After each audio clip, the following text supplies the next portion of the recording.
custo de vida, emprego e desemprego, cesta básica, tarifas públicas, salário mínimo. Agora, na Brasil Atual, a análise do DIEESE. E hoje nós vamos conversar aqui no Jornal Brasil Atual com o Gustavo Monteiro, que é economista do DIEESE e especialista em mercado de trabalho. Bem-vindo, Gustavo. Tudo bem com você? Tudo bem, bom dia. Obrigado pela tua participação. Gustavo, a Pesquisa Nacional por Amostra de Domicílios, a PNAD contínua, que é feita pela IBGE, mostrou que a taxa média de desemprego ficou em 8,6% no trimestre que foi encerrado em fevereiro. Esse resultado ainda é um pouco maior do registrado no trimestre anterior, mas bem mais baixo em relação ao igual período do ano passado, uma redução de 11,2%. O número de desempregados foi estimado em 9.224.000 pessoas e 2.792.000 a menos em um ano, uma diminuição de 23,2%. Gustavo, esses números sinalizam o retorno de uma certa normalidade no mercado de trabalho depois de tanto tempo de pandemia? É mais ou menos isso mesmo que a gente está interpretando, né? Até um termo que o próprio IBGE usou na divulgação é que está tendo um retorno à sazonalidade. O que quer dizer isso, né? É normal que no começo do ano a taxa de desocupação, que é a taxa de desemprego, né, ela aumente um pouco em relação ao final do ano anterior, né? E é isso que a gente viu. Mas ao mesmo tempo a gente viu que teve uma melhora em relação ao ano passado, né, ao mesmo período do ano passado. Então, que parece que aconteceu é que agora a gente saiu desse ciclo negativo da pandemia, a gente está vivendo no mercado de trabalho, né, um pós-pandemia em que a gente está retomando a situação que estava antes da pandemia começar, em alguns aspectos. E, aparentemente, pelo menos a taxa de desocupação é um desses que está retomando ao mesmo patamar que estava antes da pandemia. E como é que está a situação dos informais e daqueles que trabalham por conta própria, que os neoliberais, o chamado mercado financeiro, gosta de romantizar, que são os empreendedores? Sobre esses trabalhadores, na verdade o que está acontecendo é que a gente está voltando para o que era antes mesmo, né? Não dá para falar que teve uma melhora e também não dá para falar que teve uma grande piora, né? O que aconteceu foi que durante a pandemia, esses trabalhos que são mais precários, eles acabaram servindo como um colchão, né, que ajudou a conter o desemprego, que permitiu que a economia continuasse rodando, que permitiu que esses trabalhadores continuassem tendo algum rendimento, mas que agora é claro que a gente espera que se tiver um crescimento da economia, se a gente conseguir melhores condições, que a informalidade continua aquela trajetória que tinha até 2015 de redução, né, que o mercado tenha mais formais. A gente espera também que, não que sumam os conta próprias, é claro, mas que eles tenham melhores condições, que eles possam também se formalizar, também ter rendimentos maiores, estarem em setores mais dinâmicos. Mas por enquanto o que a gente está vendo não, a gente está vendo que continua o que alguns chamam, né, de empreendedorismo de necessidade, né? Que a pessoa ela vai trabalhar de conta própria não porque ela é uma empreendedora, mas porque é a única alternativa que ela tem. E na verdade o que a gente está vendo agora não é exatamente uma recuperação, a gente está só retomando o que a gente tinha antes. E daí os problemas que a gente já tinha antes da pandemia, a gente está tendo eles de novo agora, que é informalidade, que é alta informalidade entre os conta própria, que são os rendimentos baixos e muitos trabalhadores em setores menos dinâmicos. Então, são os mesmos problemas que a gente tinha e que agora a gente tem que retomar eles para tentar melhorar a situação do mercado de trabalho. Pois é, e aí quando você fala em rendimentos, eu queria também a tua avaliação sobre o rendimento médio, né? Porque a pesquisa da PNAD contínua também mostra que houve uma estagnação, né, na massa salarial que é paga aos trabalhadores. Queria que você falasse também sobre esse viés, esse recorte. Exatamente. como a gente ainda está começando essa retomada no mercado de trabalho, os rendimentos também, eles não, a pesquisa do IBGE indica que eles não estão crescendo. Um dos motivos para isso acontecer é exatamente a inflação, né? Que a gente veio de um ano que começou ano passado, né?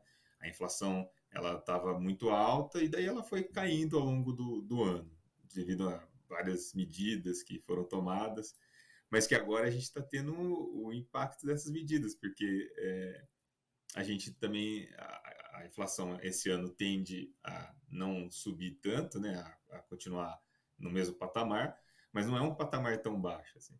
Então, agora a gente vai começar a ter um ciclo de reajustes nos salários que vão compensar aquela inflação alta que a gente teve no começo de 2022.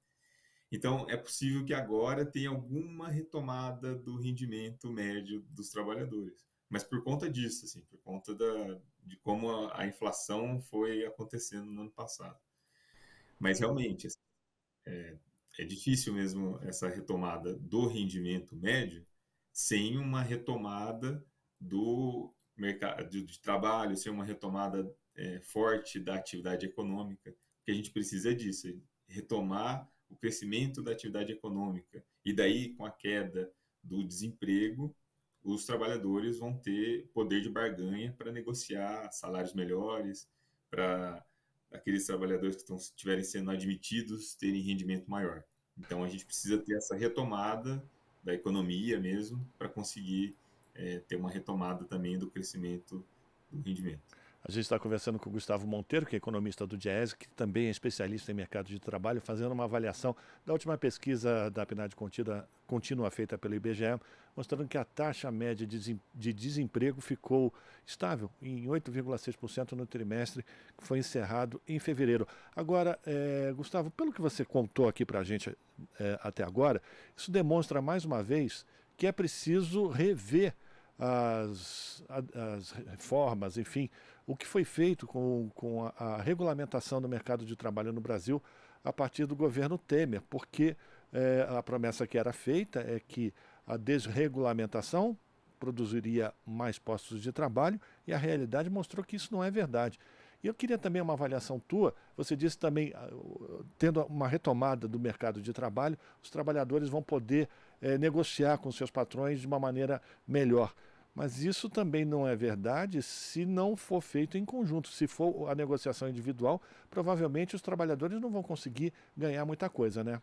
É importante ter os sindicatos, a organização sindical para fazer essa luta, né? Exatamente, né? A reforma trabalhista ela prometia que ia aumentar o número de vagas e reduzir o desemprego. E a gente não conseguiu ver isso nos números, né? Desde então. E uma das coisas que a reforma trabalhista fez foi exatamente isso, foi colocar a negociação, ao invés de valorizar a negociação coletiva, valorizar a negociação individual. E a gente sabe que no mercado de trabalho, no mundo real, as condições de negociação de um trabalhador individual, elas são menores, né? Tem menos possibilidade de barganha, de negociação, do que se ele se juntar em negociações coletivas, né? Então, realmente, é muito importante a valorização da negociação coletiva, porque pode ajudar agora, né? E agora a gente está vivendo exatamente um momento propício à negociação coletiva, porque é um momento que a gente está retomando a normalidade, né? Então, a gente está retomando patamares mais baixos de taxa de desocupação, que vão permitir essa melhoria na barganha. A gente também vem de um reajuste que a gente acabou de ter no Serviço Público Federal, de 9%, então isso também acaba sendo um fator que ajuda na negociação. Então, se a gente realmente retomar essa trajetória de crescimento econômico, se a gente conseguir realmente ir por esse caminho, agora é um momento bom para a negociação coletiva, mas ela tem que ser valorizada, né? Porque é isso, o trabalhador ele tem muito mais força se ele tiver unido do que se ele tentar fazer sozinho, direto com o patrão. E, nesse sentido, a valorização do salário mínimo também ajuda bastante nessa luta, né, Gustavo? Sim, bem lembrado. Isso é importante mesmo. A valorização do salário mínimo, ela ajuda não só os trabalhadores que ganham salário mínimo, mas também todos aqueles que ganham valores próximos ali ao salário mínimo. Eles conseguem, isso também dá um poder de barganha. Retomar a política de valorização do salário mínimo é muito importante também até para a negociação coletiva mesmo. Gustavo, para a gente terminar, diante dessa situação que a gente vive hoje no Brasil, de retomada do mercado de trabalho no período nos mesmos patamares de pré-pandemia, que já era uma situação ruim. É sempre bom a gente deixar isso claro, né? A gente já vinha numa crise de algum tempo. Agora, com esse novo governo do presidente Lula, se não atrapalhar, só de manter estável ou as regras claras para o ambiente de trabalho, é possível que a gente tenha uma retomada, um crescimento do PIB a partir, enfim, desses itens que você já falou, aumento do salário mínimo, a possibilidade de você ter novas negociações coletivas. É possível a gente ter um crescimento sustentável da economia brasileira a partir de agora? O ano de 2023, ele é um pouco desafiador, assim, ele não traz... a gente não tem um grande otimismo com 2023. A gente vai ter um cenário internacional complicado, né? Por causa da guerra, por causa do baixo crescimento da China, que é esperado para esse ano. E também a gente vem um governo que ele deixa uma herança maldita, né? Agora tem muita coisa que tem que ser reconstruída, uma trajetória que tem que ser retomada. Isso que você falou também, de uma estabilidade que tem que ser conquistada, mas que a gente vem de um período político muito conturbado. Então, o ano de 2023 ele vai ser muito desafiador. Mas é isso, se o governo conseguir essa estabilidade, que é o que ele vem tentando fazer, né, mas conseguir essa estabilidade, reconstruir algumas políticas que foram destruídas, se a gente conseguir manter essa estabilidade para o mercado de trabalho, vai ser importante, porque essa estabilidade é importante para quê? Para retomar a economia, para que os agentes econômicos, né, empresários, trabalhadores, consumidores, as famílias, consigam se planejar. E quando todos esses agentes conseguem se planejar para o futuro, conseguem ter uma perspectiva para o futuro, a economia começa a engrenar, né, a funcionar corretamente, e a gente pode ter algum crescimento. Mas, na verdade, o cenário para 2023 não é o mais otimista nesse sentido de crescimento econômico ainda. Mas, é claro, se a gente conseguir fazer essa reconstrução, a tendência é que nos próximos anos a gente consiga dar a estabilidade necessária para a retomada do crescimento da economia. Bom, tem muito desafio pela frente. Quero agradecer a participação do Gustavo Monteiro, economista do Diese, especialista em mercado de trabalho aqui no Jornal Brasil Atual, fazendo uma avaliação dos resultados da PNAD contínua, que mostrou que a taxa média de desemprego no país ficou em 8,6% no trimestre que foi encerrado no mês de fevereiro.